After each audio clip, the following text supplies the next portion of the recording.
Uf, qué calor hace. Pero gracias a Dios que Rumba va a rifar un aire acondicionado. ¿Te lo quiere ganar? Mira la descripción de este video y gánatelo. Dale.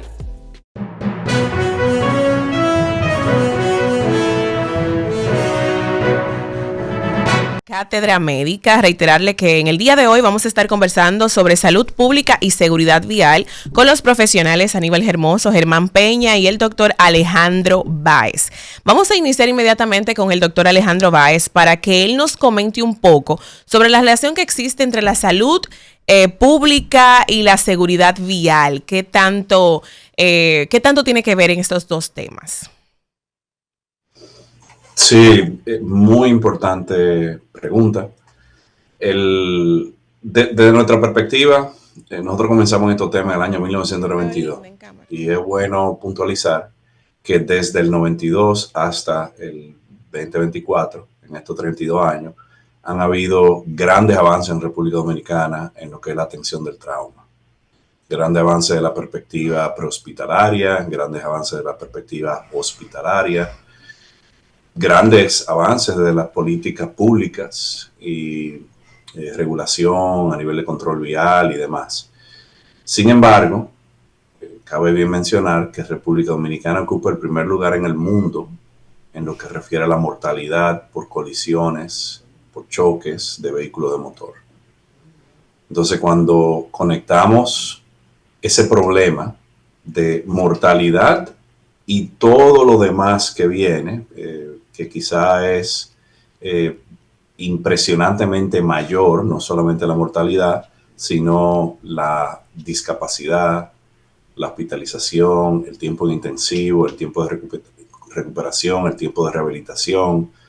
Todo eso tiene una carga social y económica importantísima, importantísima. Y todo eso hay que verlo desde una perspectiva de salud pública. No de la perspectiva sola del individuo, que obviamente tenemos que tener empatía y tenemos que sufrir como sociedad el que hayan vidas perdidas y el que personas estén incapacitadas o discapacitadas. Pero cuando nos vamos a lo macro, en lo que es el impacto a nivel de salud pública, el impacto socioeconómico, lo que se llama Quality Adjusted Life Years o Disability Adjusted Life Years, años de vida donde se sufre la calidad o donde se sufre la discapacidad. Todo esto se suma a un componente importantísimo de lo que es la salud pública siendo afectada por el trauma y las colisiones de vehículos de motor. Para ponerlo en contraste, las estadísticas varían y es bueno mencionar que trauma no solamente ocupa el renglón de colisiones o choques de vehículos de motor, sino que también hay trauma por caídas, hay trauma por violencia. El trauma se va sumando diferentes casuísticas o diferentes etiologías, diferentes razones por sufrimiento de trauma. Pero es bueno mencionar que quizá poniéndolo en perspectiva, ¿por qué el trauma es importante desde la perspectiva de salud pública? Bueno, República Dominicana experimentó lo que se llama la transición económica y con eso la transición epidemiológica. Pasó de una economía agraria, donde se veía mucho enfermedades diarreicas, respiratorias, infecciosas, a de repente pasar a una economía asociada a la industrialización, donde las enfermedades crónicas, cardiovascular, neurovascular y el trauma ocupan posiciones importantes. Con eso, quizá lo que quiero puntualizar es que hablamos mucho, sobre todo en esta época, de dengue, de la importancia que tiene el dengue a nivel de la salud pública. Pero estadísticamente hablando, trauma representa 200 veces mayor mortalidad en República Dominicana que la mortalidad asociada a dengue. Entonces, si bien es cierto que el dengue es un importante problema de la salud pública, entonces no podemos ignorar una condición que representa 200 veces más muerte y posiblemente más de 1000 veces más discapacidad e incapacidad y utilización de servicios de salud. Por lo tanto, el impacto socioeconómico del trauma es gigante y merece ser abordado de la perspectiva de salud pública, entendiendo que la salud pública nos corresponde a todos, no solamente a un ministerio, que quizá es el último punto que quiero presentar. Claro, muy de acuerdo con lo que acaba de comentar, doctor. Pero una pregunta, ¿usted siente que desde la salud pública, desde las organizaciones vinculadas a la salud, no se preocupan tanto por los temas de tránsito, por los temas de accidentes, siniestros, como se le quiera llamar, por estos temas, tanto como otros, otros temas, valga la redundancia, relacionados a la salud? ¿Siente que no se le da la importancia necesaria? Yo creo que la importancia se le está dando y cada vez más. Vemos, por ejemplo, contrastando los 30 años que tengo en esto, el tema de seguridad vial, la respuesta a accidentes o colisiones en las carreteras ha mejorado sustancialmente, el mismo 911, entendiendo que el 911 ha sido optimizado con este gobierno, pero comenzó con gestiones anteriores y eso es bueno señalarlo y celebrarlo. Podemos ver también el gran esfuerzo que están haciendo las autoridades actuales en la creación de una red nacional de trauma, optimizando hospitales regionales en Azua, Puerto Plata, Higüey, Miches, para poder dar respuesta a los accidentes y a las colisiones de vehículos de motor y a trauma de todo tipo. Pero de por sí, mira, nosotros comenzamos dándole duro a este tema en el 2018, con una publicación que hicimos en el Listín Diario que hacía referencia a la fuerza que generó los sistemas de trauma en Estados Unidos, que fue una publicación del año 1966, que hablaba de que el trauma y las colisiones de vehículos de motor son una enfermedad negligentemente ignorada por la sociedad moderna. Esa publicación de la Academia de Ciencias de Estados Unidos en el 66 contrastó lo que pasaba en Estados Unidos con los traumas y lo que pasaba en Vietnam con los traumas. Y la conclusión fue que un ciudadano americano le iba mejor sufriendo de un trauma en Vietnam que sufriendo de un trauma en Estados Unidos. Y de ahí el sistema cambió. Se crearon especialidades como la medicina de emergencia, la cirugía de trauma, se fortaleció el sistema prehospitalario. Pero a donde voy con tu pregunta, y perdón por extenderme un poquito más, es que sabemos que es un problema importante, pero es un problema muy costoso. Entonces hay que aterrizarse y aceptar la realidad de que para poder traer soluciones a la problemática de traumas y accidentes y colisiones de vehículos motores en República Dominicana, hay que entender de dónde van a venir los fondos para arreglar eso. La prevención no es muy cara. Exacto, eso le iba a decir, que la prevención sale mucho más económica que ya cuando están los hechos. Doctora Mauri, ¿usted quiere comentar algo? Sí, no, lo que quería era que Alejandro nos repitiera ese dato y del año en que salió esa información en relación a la letalidad y la bondad que pudiéramos ver, ¿verdad?, entre estar frente a una conflagración en una guerra y el fenómeno que tenemos al día de hoy de los choques de tránsito, las colisiones o los accidentes. ¿Podrías repetir ese dato, Alejandro, por favor? Sí, claro. Mira, yo soy especialista en emergencia y en terapia intensiva de trauma y todo lo que yo tengo 30 años haciendo. La mayor experiencia que tenemos en el manejo de trauma vienen de conflictos armados. Inclusive lo que estamos viendo ahora en Ucrania está cambiando el paradigma del manejo de trauma a nivel civil. Lo que pasa es que en Estados Unidos en el 66 se vio esa transición económica epidemiológica. En el 66 empezaron a ver el impacto importante que tenía la sociedad de Estados Unidos por trauma y las colisiones de vehículos de motor en el año 1966. Si ustedes recuerdan, el 66 era la guerra de Vietnam.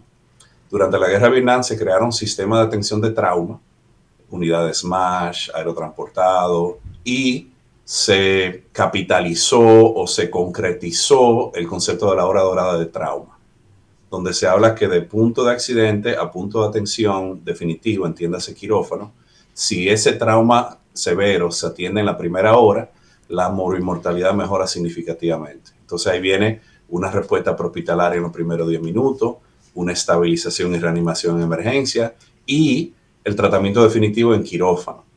Y es bueno mencionar que cuando yo hablo de trauma, no hablo de trauma ortopédico nada más, que eso es un punto que es importante aclarar.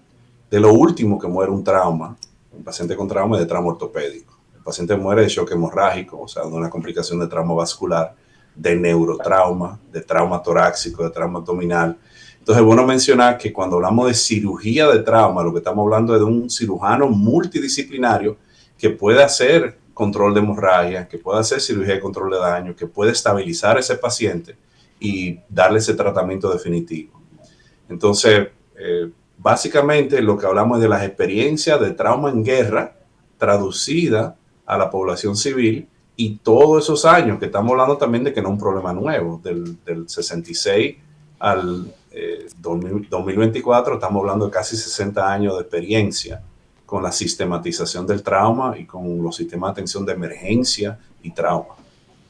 Y de hecho, Alejandro, hay un aspecto que hoy día se enarbola y es el hecho de el primer respondiente, la persona que está en la escena, es esa persona que observó el trauma, la caída de un andamio, el choque en una intersección, en fin, y que tiene la posibilidad de atender, de auxiliar, de ofrecer algún tipo de ayuda, y la importancia de que la población sepa qué hacer, sepa cómo ayudar.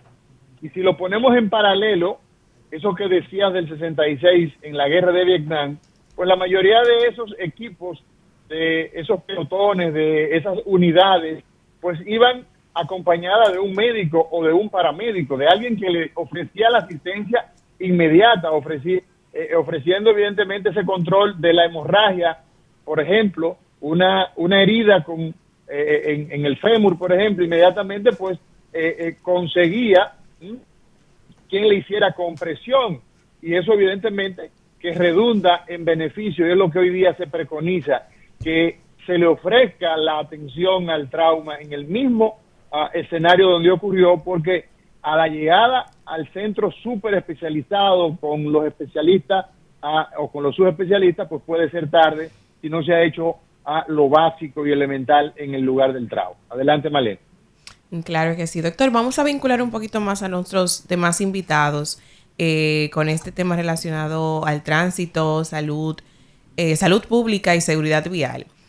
Aníbal, vamos a hablar un poquito de estadísticas. ¿Cómo están actualmente las estadísticas a nivel nacional sobre accidentes siniestros viales?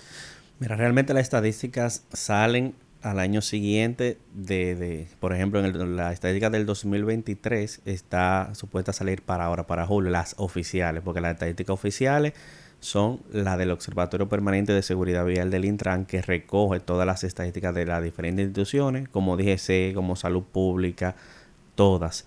Pero las del 2022 que están publicadas ronda los 1.921 fallecidos en accidentes de tránsito. 2.921, que siempre anda cerca de los 3.000 fallecidos cada año. Esto en promedio tiende a ser 8 fallecidos diarios en tema de accidentes. Si lo llevamos a lesionados, son más de 100.000 los lesionados, de estos más de casi 3.000 fallecidos. Pero básicamente el número siempre anda entre 3.000, aproximado a los 3.000 fallecidos cada año. Wow, es un número que al pasar de los años lo que vemos es aumentando y no disminuyendo, aún viendo campañas, aún viendo informaciones en las redes sociales, que la gente, todo el mundo sabe lo que tiene que hacer. Y usted, señor Germán, ¿qué considera que son esos motivos principales por lo que ocurren tantos accidentes de tránsito aquí en la República Dominicana? Bueno, los motivos son muchos, porque todos los sectores tenemos que ver con esa alta mortalidad. Y si no ponemos de nuestra parte, pues cada día ocurrirán más. Yo entiendo que la mayor parte de culpabilidad en la ocurrencia de esos accidentes, esa mortalidad, lo tiene el gobierno. Y no me refiero a este gobierno, sino a todos los gobiernos. Fíjese usted que la salud pública consta, si mal no recuerdo, solo de 3 hospitales traumatológicos. Recientemente tuvimos un invitado aquí que comentó lo mismo. El primero fue el Darío Contreras. Luego el de Los Pinos, de La Vega. Y creo que el Lora de aquí de Santo Domingo Norte. En área Lora. También trabaja esos asuntos. Entonces, en un país que tiene años donde la mortalidad por asunto de accidente cada día es mayor, tal como lo dice el distinguido colega, entonces hay que prestarle más atención. Claro. Sabemos que esta situación ocasiona más muerte que el cáncer en nuestro país. Fíjese usted que en lo que va de año, los primeros 3 meses, ya tenemos 509 personas fallecidas. Usted calcula, si en 3 meses hay 509 y cada día aumenta más, eso significa que vamos a sobrepasar la cantidad que señala el distinguido colega, que son de 3.000 por cada año. Y en una guerra, no en toda guerra, mueren 3.000 personas. En cambio, las autoridades se mantienen inertes, no hacen nada para paralizar esta situación. De manera que ahí esto ocasiona daño en todos los aspectos. La salud pública, como bien dice el distinguido doctor Báez, cada día será peor la situación, porque la inversión que se hace para la recuperación de una persona que haya sufrido un accidente es bastante elevada. Justamente hoy yo escuchaba al director del hospital de La Vega, dice que por cada accidentado el Estado invierte, naturalmente un paciente grave, más de 700,000 pesos. Imagínese usted, en un país donde constantemente hay accidentes, ¿cuánto no tiene el Estado que erogar de su presupuesto anual para poder recuperar a esa persona que ha sido accidentada? De manera que es una situación que debe llamarnos a todos a prestarle suma atención. Y además del gobierno, que como usted bien dice, tiene parte importante de protagonismo en esta situación, también la ciudadanía. Porque esa es mi opinión personal. Porque nosotros aquí todos sabemos lo que debemos de hacer y lo que no debemos de hacer. Y aún así seguimos haciendo estas prácticas. Sí, yo estoy de acuerdo con usted. Fíjese que yo y el gobierno prima facie el primero es el gobierno, porque el gobierno es el que tiene los medios, yo diría, más importantes para paralizar un poco esta situación. La ciudadanía también, pero justamente la ciudadanía tiene culpa en esto porque el Estado tampoco se presta a educar a la población. Fíjese usted que el Estado erogó, de acuerdo a la estadística recogida por muchos economistas, más de 10,000 millones de pesos invertidos en los medios de comunicación. Y resulta que de eso no hay un solo millón que haya invertido para combatir los accidentes, sobre todo los automovilísticos. No lo ha invertido. Pero el sector privado hace lo mismo. Constantemente usted ve que los medios de comunicación presentan anuncios de sus marcas y sus cosas, y son cuantiosos los recursos que se invierten ahí, pero no sacan ni siquiera una mínima parte para invertirlo en yo diría, llevar mensaje a la población de cómo enfrentar esta situación. De manera que yo comparto eso que usted señala. Gracias. ¿Y usted, señor Aníbal? Mira, va a sonar como una utopía, pero realmente si la ciudadanía decide, si el dominicano, ese conductor imprudente, decide que va a dejar de ser un conductor imprudente, ninguno de nosotros estuviéramos tocando este tema hoy. Realmente le corresponde a todas las partes al mismo tiempo atacar este tema. El gobierno obviamente tiene gran responsabilidad, la ciudadanía, nosotros desde casa también educando a esos jóvenes que antes de que tomen el volante entiendan, no debemos simplemente esperar a que sea la escuela, a pesar de que la escuela se debe dar educación vial y se está planteando este año iniciar. Es realmente una responsabilidad colectiva que cada uno de nosotros debemos asumir. Si nosotros entendemos que conduciendo con prudencia vamos a cambiar la estadística, realmente eso va a ocurrir, porque fíjate en algo. A nosotros nos comparan mucho con el dominicano que va a Estados Unidos, que de repente conduce de manera correcta. Pero ese dominicano que viaja y de repente respeta la norma de tránsito, sabe aquí cuando se ve en rojo. Él sabe que no se puede ir en rojo y aún así se va.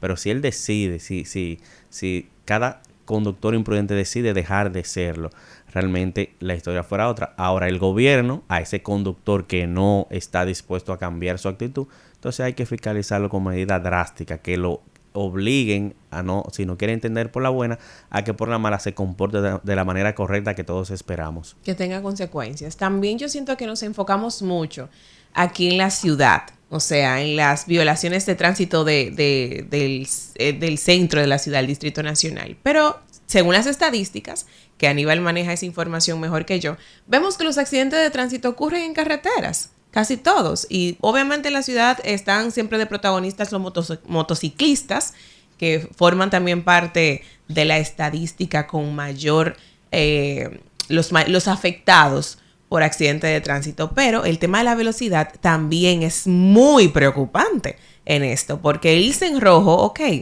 se puede ir uno, se puede ir dos. El tema del casco es muy importante en el tema de los motoristas, pero la velocidad es parte importante de los temas de los accidentes de tránsito, porque en las carreteras vemos que las personas corren a una velocidad imprudente, y también el tema de los vehículos y el cuidado de los frenos, de las gomas. O sea, es como un cúmulo de cosas que provocan que las personas tengan accidentes de tránsito. Sí, bueno, solo son las imprudencias. Todo esto, mira, yo pienso, escúchame Malena, yo pienso que en todo esto hay un elemento que nosotros pues tenemos que tomar como la parte inicial. Siempre que el tema lo manejamos, me permito aclarar que hasta el momento en el que en la República Dominicana no cambiemos la nomenclatura y dejemos de llamar a lo que es propio de imprudencia, llamarle accidente, nosotros vamos a seguir teniendo estos mismos resultados. No podemos nosotros penalizar a una persona que, producto de que va en vía contraria, va sobre la acera y atropella a una persona que va caminando por donde corresponde y esa persona fallece, esa persona resulta severamente o levemente herido, y eso entonces cuando se reporta como un accidente, no podemos nosotros cambiar, porque esa violación a la ley de tránsito se está manejando como algo accidental y no tiene repercusión. Como no tiene consecuencia, pues esa persona sigue en vía contraria, esa persona sigue subiéndose a la acera, sigue planchándose en una motocicleta, sigue viajando bajo los efectos del alcohol. Entonces, lo primero que nosotros tenemos, y es mi enfoque, es que tipificar a el que es accidente producto ya de una investigación. Pero nosotros no podemos estar hablando que todo cuanto ocurre en el tránsito es producto de accidente. En el año 2014, y luego repetimos el estudio en el año 2016, hicimos un estudio en el hospital Ney Arias Lora, y ocurre que el 70% de las lesiones de los choques severos ocurrían en motociclistas, y el 90% de ellos iba sin casco protector, por ejemplo, ¿verdad? Entonces, nosotros tenemos que darnos la tarea como país de llamar las cosas por su nombre. Es momento de irnos a una pausa, señores. Hoy conversamos sobre el desafío de la crisis que tenemos en la República Dominicana, tanto desde la perspectiva de salud pública, como en términos general de los choques de tránsito, las lesiones que ocurren en el tránsito, salud pública y seguridad vial, ese enfrentamiento que hay de esta crisis de los accidentes de tránsito, de los choques de tránsito. Hoy contamos con Aníbal Hermoso, fundador de Accidentes RD, Germán Guadalupe, es director de la Oficina del Transporte Terrestre, OTTT, y Alejandro Báez, nuestro querido colega médico emergenciólogo, intensivista y experto en trauma. Y cuando regresemos, Alejandro, nos gustaría que tú nos hables cómo se maneja el tránsito en los países organizados. Ya volvemos.